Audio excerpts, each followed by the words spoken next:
I got you. Attack. Cut. You're in the middle, you guys. Need a three.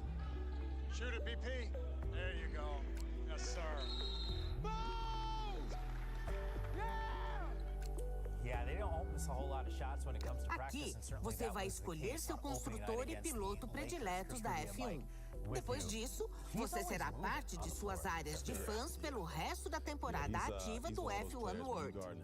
Além disso, você terá acesso a salas exclusivas da área de fãs, nas quais você poderá conviver com integrantes que pensam parecido e juntar pontos de fã para ajudar suas áreas a vencerem o campeonato da área de fãs. I said 35. 35? Okay. Let's see what happens. Wait a little bit for LeBron James to get healthy and out on the floor. Those two dudes put 1-2 punch. He's icy though, I'll tell you that. Yeah, salves. Kaminga. You wanted to see what he could do, Chris. I did. If he can hit this shot on a regular basis, he's going to be a tough matchup. Yes. Here we go. Here's Steph. That's smart. You want to make sure you find an open step in transition. Why is there open stuff? That's a good question. Great question. That is a great question. He had 14 at the half. Luka with the step back. 22 points for him at that point. Este é o widget da área de fãs, o seu ponto de partida para tudo relacionado à área de fãs do F1 World. He's pretty good. He'll be all right. Ele vai indicar quantos pontos de fã você ganhou na temporada atual e mostrar quem venceu a área de fãs na temporada anterior. 18 turnovers in 3 quarters, coming back to bite Los Angeles in a meaningful way. Butler had 23 at that point, but back to work. Draymond. Yes, sir. Steph, the best shooter, arguably one of the best guys to move without the ball. Punch it down. Speaking of that movement, Peyton second there. Really called him a 6'2" center. Hey man, you wouldn't be mad at that. No, I'm fine with that. Knocked down another one. He shot the ball really well. You can sort of see that defense kind of collapse into Steph's making his move in the paint. Oh, look at Dre. Okay, Dre. Continuation to finish, man. I turned to you guys watching this. I'm like, what just happened? They're 14. Hey. This is nice. Oh, that was nice. Create nice space going to the right. That's all you need. Look at that. Look at that. They got some continuity going on over there. Yeah, there's a lot of familiarity. Look at that. This is like a video game. Might want to get up on him. Might want to press him. Yeah. Just a little bit. Good night, Warriors handle business. Curry, pretty impressive. Doncic in a loss, by the way, 43 points for him. Not enough. Here's Steph. Man. A little more than 35. I mean, we got stops, but I think in the second quarter we kind of got a little stagnant on offense, and our organized chaos took over that first 4 minutes. Easy layups, easy catch and shoot threes just off of ball movement. So Warrior basketball took over. And Steph, your 17th year, and you continue to do what you've done your whole career. Just be super efficient, make the big shots when they count the most. What is the secret to your continued success just year after year and playing the way that you do? Starts with God. I mean, there's no reason other than the blessing to be able to, be healthy and keep playing. Outside of that, I just love the hoop, love the teammates I have, and just the opportunity to keep chasing, hopefully another title, but, just great basketball in the process. So it brings the best out of you when you get out here and the lights are bright. Right here. The trend I see is that we continue to be a terrible third quarter team to start. That was last year. That was the preseason. Got to rethink some things, and it's a two-way thing with the guys. What do they need at halftime to make sure they're ready to play? They're not ready to play to start the third quarter. Well, damn. Ooh. JJ's in rare form. Tell them how you feel. Yeah. You agree with the assessment there? I mean, yeah. Look. That's what he says. That's what he says. I don't know that you're to connect your woes from game one to last season. I think might be a little bit of a stretch right now. I don't know that you can connect that. But hey, he's the head coach. He sees what he sees. But I don't think it's dire right now. This is a good Golden State squad. All right, we can circle back on the Lakers here in just a moment. I do think when I watch Steph Curry out there, I mean, this dude is already, it feels like a midseason form, and yet this offense is clicking. We saw at the end of last year, Rudy, that combination with Butler and Curry leading to a whole lot of wins. You made an interesting observation on how they were using Butler in the game. What stood out to you? Yeah, I mean, what stood out is the fact they went into this offseason trying to figure out ways to utilize Jimmy Butler. And this, you know, they had both him and Draymond on the floor, but when Draymond was off the floor, he played a lot more in the post, which initiated the offense. And he was able to score and also facilitate out of that post, and he did well tonight. He played well, and if they do this all season, I mean, who knows what their ceiling could be. He definitely had a favorable matchup, Gabe Vincent, and they didn't really send a double. Yeah. So, which was a little bit strange. Jimmy Butler, his size and length, he's going to get any shot he wants. 16 to 16 to free throw line. It just sort of felt like, hey, great contact. You saw him out on the outside, knocked down a couple triples as well. DeAndre Ayton, we spent some time on the association earlier tonight talking about him. You didn't feel like the impact was there on night one. It wasn't. It wasn't. And you kind of called it. Yeah, I mean, listen, man, we've seen this. Yeah. We've seen it. I'm not to say he played horrible. I mean, I believe he's 4 of 7 from the field, 10.6 rebounds, 1 block. But he has to make his presence be felt. His presence needs to be felt every game. You cannot disappear, especially when this team is undermanned. What I mean undermanned, under LeBron. LeBron's not there. So, Ayton, you have to help. You have to help the Lakers out. And so, again, he can't float. He cannot float. And he just didn't establish himself. He didn't create a presence. Luka balls. Not a surprise. You felt like that was going to be the case. Secondary scorer here. Look, we're going to be waiting for LeBron. Is this just a straight-up cop-out where I just go, hey, like, let's not worry about it. LeBron's going to be back in the lineup soon enough. At some point in the next couple of weeks, everything's going to be okay? No.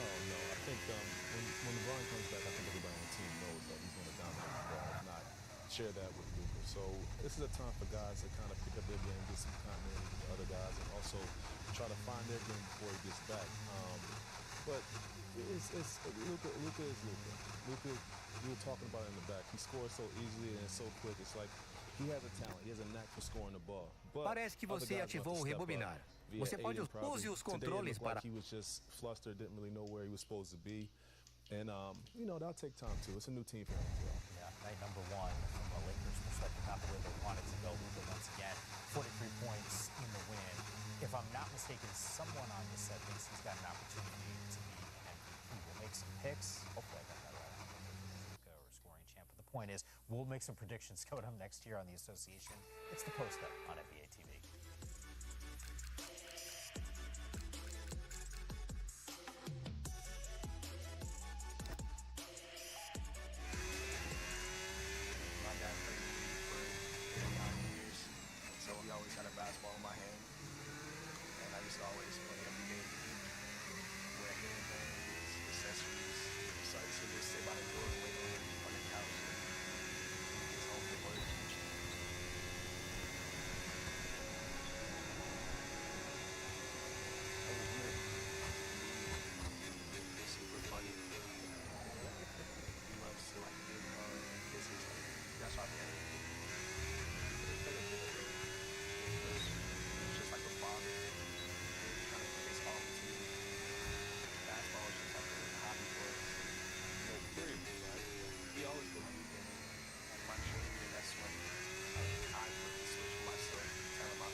2 rings. I don't have one. Okay, you get to go and hang with us. What's better than that? All right, time to shoot your shot. An opportunity for these guys to make an MVP. Hey, with 34 seconds on the clock. Somebody gets over. Me first? Yeah, why Okay. not? Well, let's go. Let's go. I'm going to start from the post. The post, you know. Okay, my bad. Well, I'm talking about Anthony Edwards. He's established himself as one of the best scorers in this league. He's also added the post game. That's what I was trying to get to, Rudy. And with that being said, I believe that the Minnesota Timberwolves will be in contention for a championship season, and that's because of Anthony Edwards. So I have him as my MVP. Okay, not bad. You know what a big fella? By the way, like, I know, well, I don't want to say you got the clock on. Okay, I'm ready. Clock start. Let's get honestly, okay. I'm gonna go with Victor Wembanyama.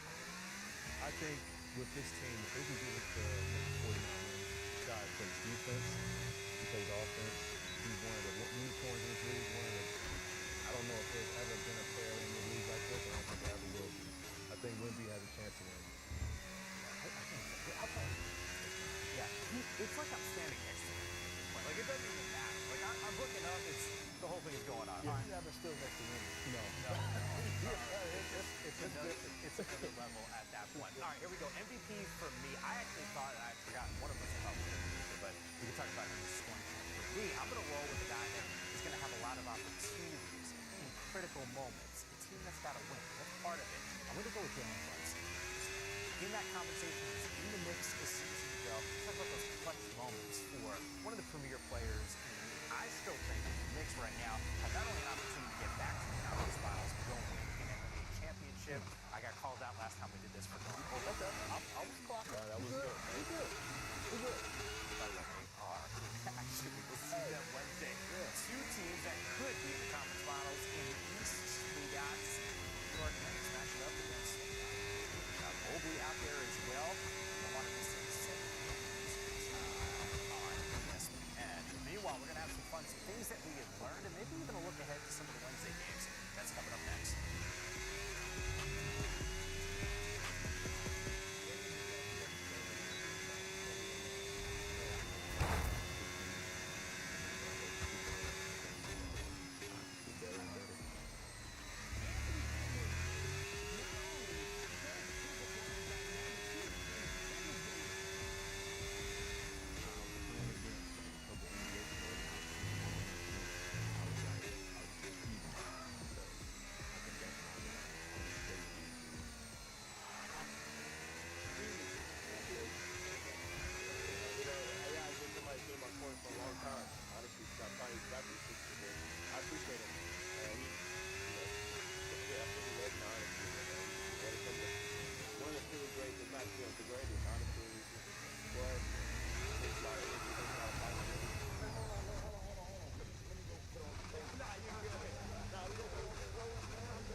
Association of post-up, this is a good time to shine. Here's what I learned. You don't let people do seats, which is exactly what we're going to do on 19 slates. I don't want to say this was my idea, but you had mentioned earlier tonight that teams coming off an NBA championship don't typically win. Watch the broadcast, as you can see over our shoulder, 5 consecutive wins for NBA champs. So please explain yourself. I will, thank you. Clarification, I said the games that I cover, the games that I have, the teams don't typically win. The championship team typically doesn't win opening night. The games that I cover. I don't think he said I cover. That's what I've been. Just wanted to. I covered a lot of those games. It was my game. Just not the last 5. Wednesday night, we had a jam-packed NBA schedule. In fact, 12 games around the association. All starts off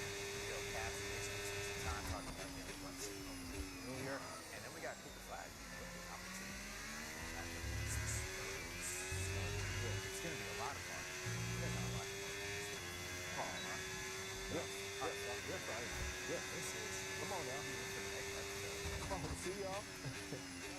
Stars stayed in the ground. Playmakers of this part of the season. And those two have been through so much together. This is, again, their 107th playoff game. Many thought they couldn't win together. They have become a dynamic duo and ready to be a championship duo.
Couldn't have asked for a better opening night, especially if you're a Thunder fan. Yeah, time to celebrate. Thunder receiving their rings, raising an NBA Finals championship banner, their first in NBA history. You get the chance to celebrate with some bling. The cool thing about those rings, there's actually rings inside that rings. So They got like two championships. there's really like two championship rings in the mix, and that was a special night. Casey, welcome to the association host of NBA opening night. Mike Yam, along with our 17-year NBA vet, and today our NBA insider listeners with us. Double overtime to start off. Like, I'll sign me up for that. First game of the season. Guys go out there playing. Everybody showed up. It was really good to watch. That first game, man. Woo! Man, couldn't beat it. Well, let's just sort of get to it here, because opening night did not disappoint, especially when you talk about AD, Kevin Durant in a Rockets uniform, an opportunity to put a little bit of a damper on that moment for SGA. Did they show the rings within the rings? Like, I'm telling you, like, the top one with the unscrews, I'm sure it's on social media. Just take a closer look and find that. KG, not a ton of love lost. Hell of a game. Hell of a game. It was.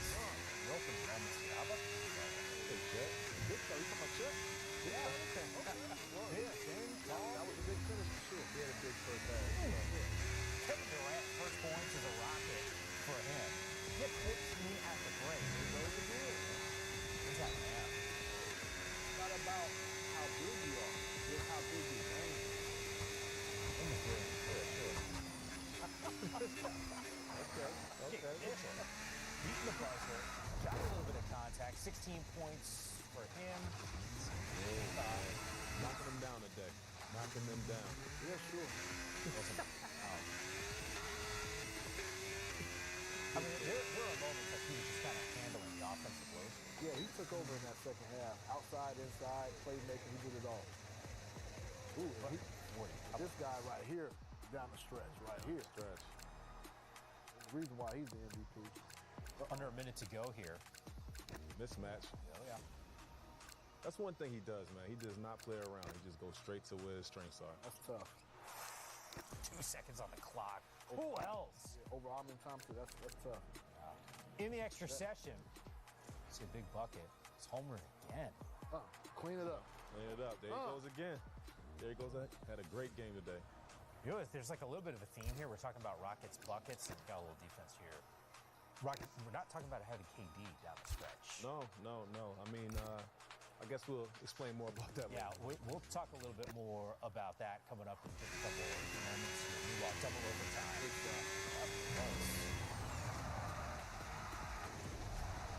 And that's more from Durant. Like, that's just like nice.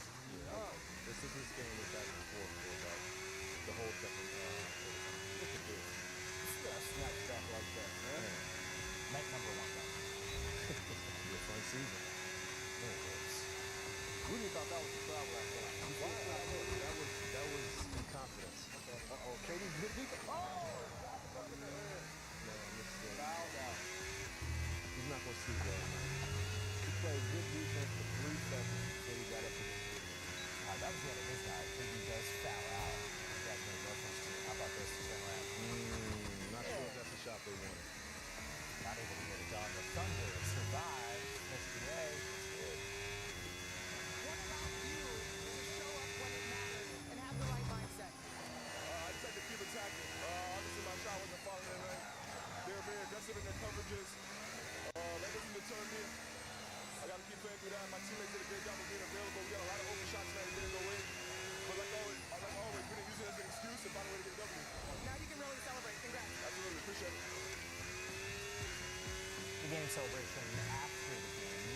history in what we've seen recently, marking just the 6th time that a game on NBA opening night has gone into double overtime.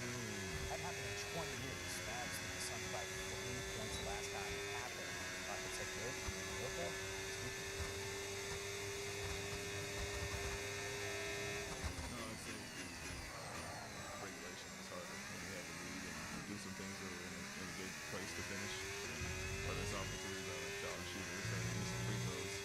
Look back at those. And, we had a lead and they came back and vice versa. But we had enough opportunities and we know when we have a foul to give and things of that nature and who we want to trap. So I think it's more regulation. All right, so working at the things here from a Rockets perspective, let's talk about this one. SGA down the stretch, we talked about that big jumper that he hit, sending it into overtime. What sort of stood out in his game that started slow but really picked up as we went on? One thing about him, man, he's going to continue to play at his own pace. First half, he kind of was in and out of the game, but when it was time to win, he showed up, and that's what that's what the MVP does. Well, I think they relied on Chet early in the first half. He had it going, so it really wasn't no need for him to take over, but Chet kind of in that third quarter kind of lost it, and then I think that's when SBA felt like it was his time to show that he's the MVP. And to remind folks, if they forgot he was the MVP, and remind them, he is indeed the MVP. We showed that. You kept saying championship heading watch it. Down the stretch. That was on display. Yeah. His mental fortitude to try to respond in a game where not everyone is able to come back in these types of moments. Well, I mean, it's pretty much the same team as last year. I mean, that's what winners do. They try to figure out ways to win the game. It wasn't pretty, but they figured it out. Chet had it going early. Didn't really get free to finish off the game like he did the first half. But, Shea, like you said, stepped up and did what he does. And this speaks volumes right here. The fact that you come off of the championship season and then you have a game like that. Remember I told you, the games that I covered, the opening nights that I covered, where a team, you have something to say for you have a smirk in your face. No, there's more on that. Allow us to up here. Don't go anywhere. No. Typically, the games that I've covered, when the championship team when they're getting their championship ring, there's usually a letdown. The other team comes in and they get the win. What's the history on that? No. Once again, we're going to do that later. We're clarifying here. In games that Chris shows up to on opening night when there's a full moon, he notices certain results. Once again, that's just a little bit of tease for what's coming your way in just a moment here. We were in the middle of the association. John Wall hit you up FaceTime, and he's like glaring me at the point guard spot, which is probably saying it very, very nicely. What do you make of what we saw in terms of backcourt from the Rockets perspective? We didn't see much backcourt. I mean, when you talk about the point guard position, Fred VanVleet, listen, he might not be a star, but he's a fringe player that sometimes play at a star level. And they needed a ball distributor. They needed somebody who can bring the ball up, get them into their offense, and struggle with that. We've seen offensive room bringing the ball up sometimes, initiating offense. We've seen, Amin Thompson, I don't think that he's necessarily ready for a full-time slot as the point guard. It's going to be tough. And I think that was the reason why KD didn't have the typical game that he was. Last year's the season unfolded. We keep talking about the Thunder and this defense. They made it. Dort, even in these crunch time moments, he was up at his will watching this. What was maybe the most impressive thing you saw defensively on how they, generally speaking, kind of kept it? Well, they exploited the fact that they didn't have a point guard. It was hard for them to get into their offense. It was hard for Kevin to get open. It was hard for a lot of things. I don't think their execution is what they wanted at the end of the game because of that. And I think that's something they have to figure out because it was glaring. We saw this. John Wall, he hits us and says that. It's a glaring problem today. It's very NFL. I know you spend a lot of time in the NFL. Very similar to when you have a bad offensive line, right? And that means the quarterback's not going to have that time. And so the DBs, they can hug up on the receiver. They're not going to give him any cushion. That's what Lou Dort was. He was a DB who knew that they didn't have a ball. They didn't have a quarterback that was getting the ball in a timely fashion. So he was able to get up on the receiver and cause the pass. I'm impressed. You want to moonlight with me? You do a Monday Night Football post. That's the extent that I have. It's good. I sold it well. You sold it well. I can't get over, though. I'm sure on Wednesday when we talk and see the headlines all over the place, everyone's going to look at the Rockets lack of continuity. One, they're jumper at the end of regulation away from flipping this. We're not overreacting. This is still rocket. Well, look, I mean, they took the champs to 2 overtimes. It's just execution at the end. It's those little things that turns a game like this into a win for them. So, I mean, that's the only problem we have. We have great players. Sandine had a great game. Look, Amon Johnson, he's a great player. It's just we don't see him as a point guard yet. But they have a lot of talent, and they can be really good, really dangerous in the Western Conference still. But I think to take them to the mountaintop.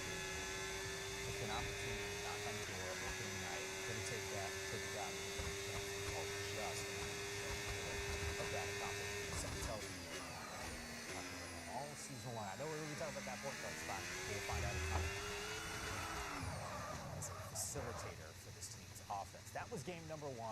It was a thriller. We saw some bright spots. We saw Luka out on the floor. He seemed like he had it going, but this combination was not disappointing for the fans from the Bay Area who made the trip to Los Angeles. Coming up, a closer look at Warriors and Lakers. Basketball has always been a part of my life, ever since the day I was born. My dad played in the NBA for 9 years.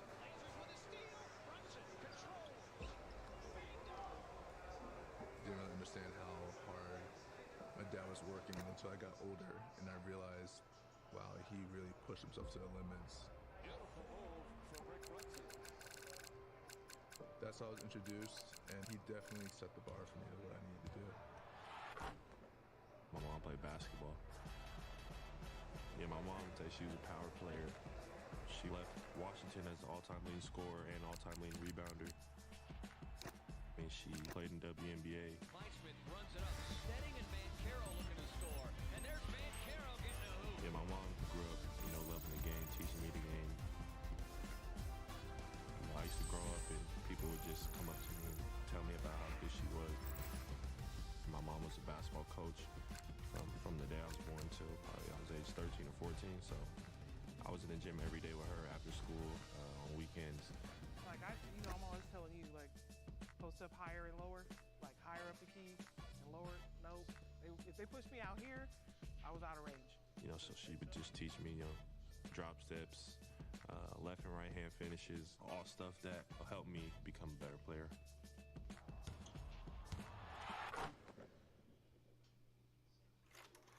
The Pacers can foul to put him on the line. Johnson is fouled and hit! Larry Johnson has hit his career quota of wild shots today. But now he's got to make one, and when they rushed him, he said, leave me alone. I got to make a free throw here. Got it. New York wins.